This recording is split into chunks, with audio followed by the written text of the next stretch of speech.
Even in the period of the greatest French influence in the Great Lakes region, however, partnership with France did not necessarily ensure success for individual Indian groups. Of all of the western tribes, the Illinois had some of the earliest and strongest connections with the French.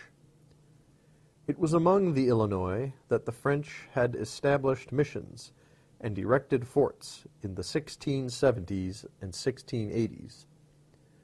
They had suffered attacks by the Iroquois as a result, but the French had helped the Illinois to recover their lands by the end of the 17th century.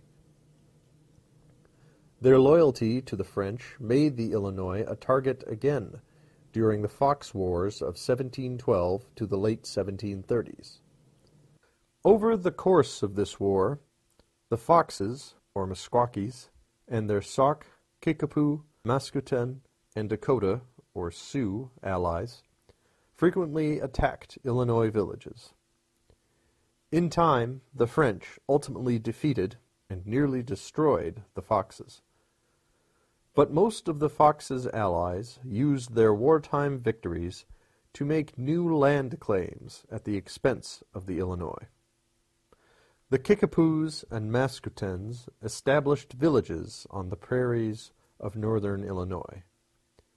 The Sauks and the remaining Foxes settled at Saukenuk at the mouth of the Rock River. For the Illinois, the long-term results of their close cooperation with the French were shrinking lands and massive population loss, from 8,000 or more in 1680 to around 3,000 in 1760.